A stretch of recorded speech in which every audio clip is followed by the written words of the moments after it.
Bé, avui us explicarem les equacions irracionals. Les equacions irracionals són aquelles que tenen una arrel. Per poder resoldre-les, l'arrel ha de desaparèixer. Mentre hi hagi l'arrel, no la podrem solucionar. El primer pas que haurem de fer és deixar l'arrel sola a un cantó.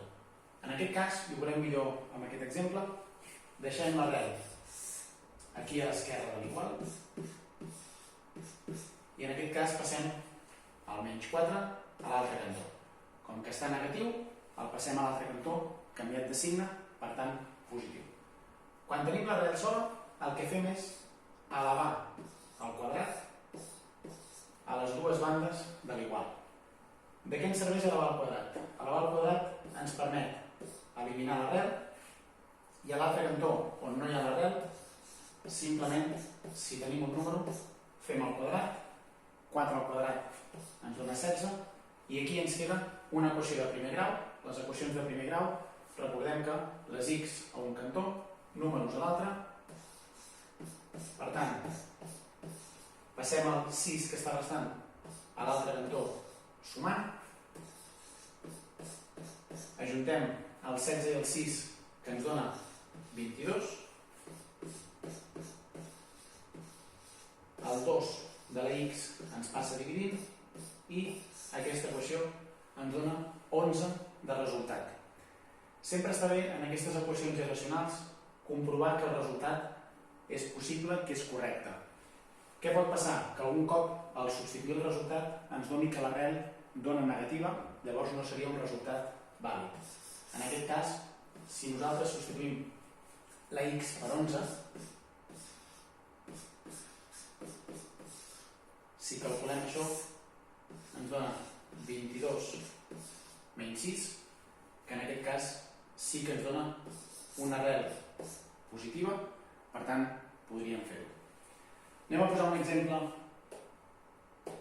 diferent. Aquest exemple tenim arrel de 11 menys 2x menys x igual a 2. Igual que dèiem abans, el que fem primer és deixar l'arrel sola en un cantó. Per tant, aquí, el menys x que està restant, el passem sumant a l'altra banda. A partir d'aquí, elevem al quadrat els dos cantons. Al cantó que hi ha l'arrel, simplement el quadrat i l'arrel desapareixen. Llavors, ens queda 11 menys 2x i al cantó que no tenim l'arrel hem de desenvolupar el quadrat. Podem fer multiplicar cada terme per cada terme.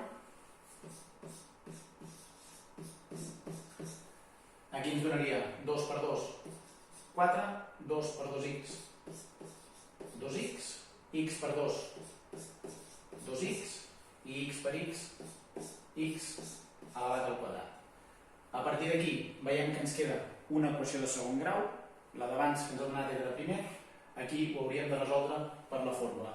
Si ho passem tot al mateix cantó, és igual si ho passem tot a la dreta o tot a l'esquerra, l'única diferència és que es quedarà tot canviat de signe. Aquí, la x al quadrat, només tenim aquesta. Les x tenim 2 i 2, 4, i aquest 2x que ens passa a l'altre cantó canviat de signe serien 6x.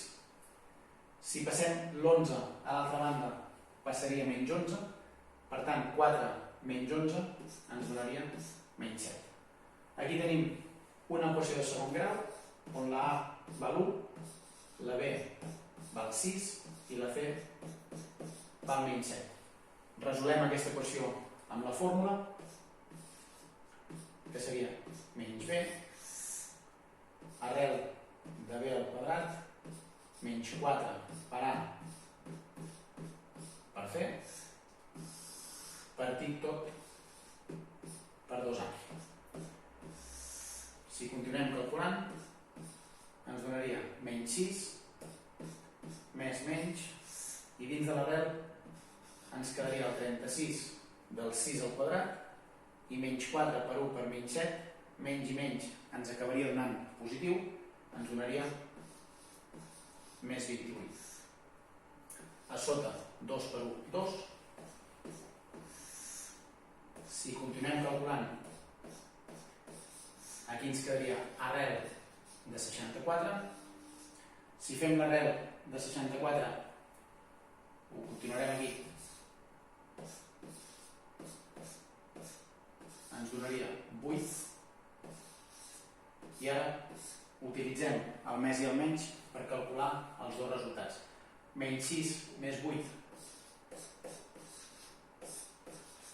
partit per 2 i menys 6 menys 8 partit per 2. En aquest cas calculem sempre primer el numerador. 8 menys 6, 2 entre 2, que ens donaria 1, i menys 6 menys 8 menys 14 entre 2, que ens donaria menys 7. Per tant, aquí veiem la resolució de les equacions irracionals.